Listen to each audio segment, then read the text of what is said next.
Hey everybody, welcome to another episode of Stay Rad Wine Blog TV. It's Jeff. Now, today I decided to take just a little break, just a one-day break from wine because, sometimes I just get a craving for something different, a different type of beverage. And so, every once in a while, and very rarely on this show, I will break out some beer. The other day we were at Costco, and they do sell these variety packs of Kirkland brand beer. This is Costco's generic brand for beer. But if you look at the label, it may look kind of familiar to those of you who have had Gordon Biersch beer before, because it's made by the same guys. These are also the guys that make some of the Trader Joe's brand craft beers. So we got this variety pack, and I'm just going to move down the list. I was trying to debate how to set up this tasting. With wines, you get to know the profile of the different varietals, and you start to get pretty good at just setting it up and how you should taste these beers. What I did with these was I was looking on the back, and there's a listing of IBUs, International Bitterness Units. And so what I decided to do is just kind of work my way up from the least bitter to the most bitter. So I'm going to start with the Belgian White Ale. This has an IBU of 10. The alcohol by volume is 5.4%. And let's take a look at this one. So we definitely have a light golden brown color. It's a pretty short head on this one. Lots of really tiny bubbles in here. Let me take a sniff. And the thing that's kind of neat when you get into the Belgian ales is that there are a lot of citrusy and floral notes on this. And sure enough, I'm getting a little bit of orange peel. I am getting like some white flowers on the nose as well. Smells pretty nice. Smells pretty refreshing, actually. Let's take a little sip here.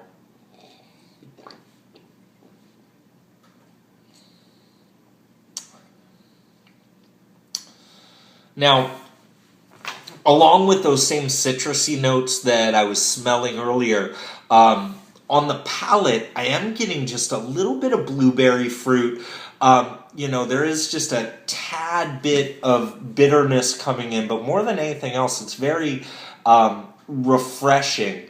It's kind of like a light to medium body on this beer, and there is a nice little richness on the tail end that I'm getting from this. Pretty nice. I don't know how to rate beers, so I'm just going to tell you it's good. I'll give it 3 bottle caps, which means recommended. Let's try the next wine. Let's try the next beer here. So now we're going to move on to the Amber Ale. It's got 25 IBUs for its bitterness, 5.7% alcohol. And of course, if we're talking about an amber ale, we are going to get this darker reddish color. It is more brown than anything else. And you look at it next to the bottle, it's about the same color as the glass there. Head just a little bit thicker. I'm seeing a few tiny bubbles starting to raise up towards the top there. Hopefully you can see that. Now, on the nose here, I'm getting a little bit more of a caramel type of aspect to it. Yeah, caramels, maybe a little bit of red apple fruit. And when we talk about an amber ale, it is going to be a lot more malt driven. So I'm expecting a lot more like chocolatey type of flavors here.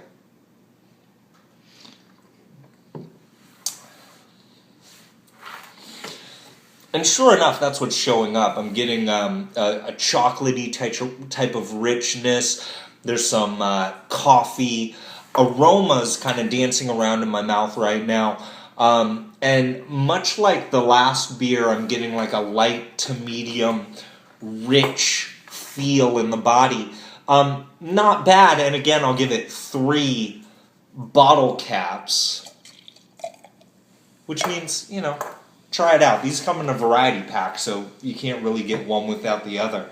Let's move into the pale ales, and this is the type of beer that I would normally seek out on its own. I'm a big fan of hoppier, more floral, more crisp type of beer. Big fan of pale ales in general. This pale ale is 35 international bitterness units, 5.4% alcohol, and we are seeing what looks like to me to be the thickest head of the bunch so far.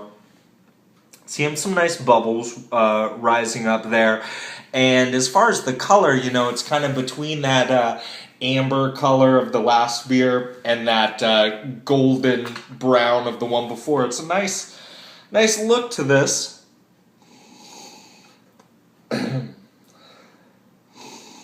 And I am starting to get these hoppy aromas. It's kind of like, a little bit of pine needle in this one. I'm almost thinking of flowers just as they're starting to bud. If you chewed off one of those, that's kind of the smell that I'm getting from it.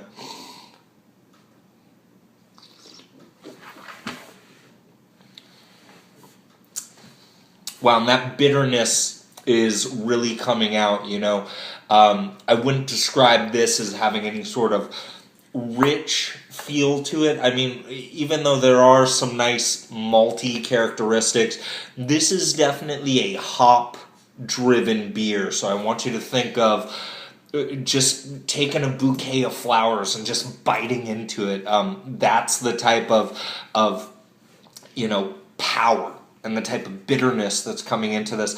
And it's something that I really like, something that I personally look for when I'm into beers. Back in the day, I was more of a fan of a brown ale. This amber ale right here would have really jumped out to me. But, as of late, and I don't know if it's a common thing among wine drinkers in general, but I really like those floral aromatics that you get in a pale ale. But this is some good stuff. So I'm going to go 3.5 bottle caps.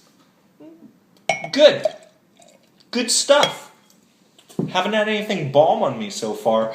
And hopefully this last one does not. This is the India Pale Ale, the IPA. And when we look at the bitterness units here, this is the largest. This is 67.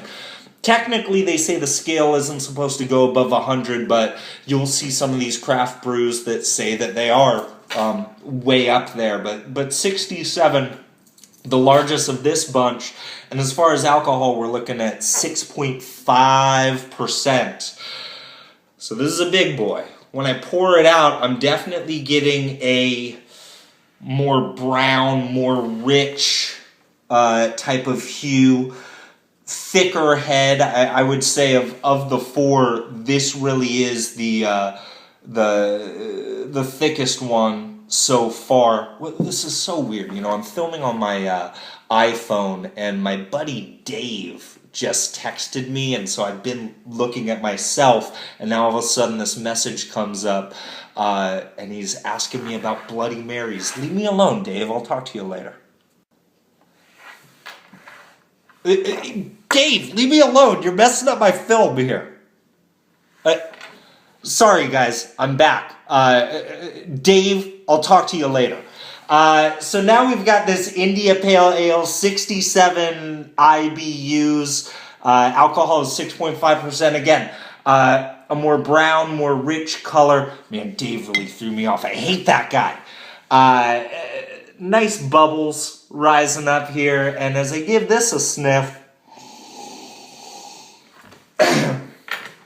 the hops are not as overwhelming on this one as compared to just the regular pale ale. And I guess if you think about it, from a color aspect, it looks like there's a lot more malts integrated in with this along with those hops. So maybe it's a little bit more of a balance that we're going to find in this one. Let's take a little sip here.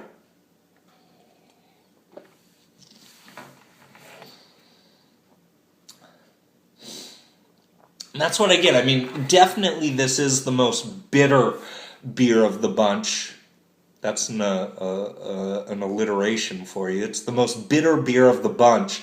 But it also does have a lot of nice malty characteristics. It's as if this amber ale and this pale ale, they got together.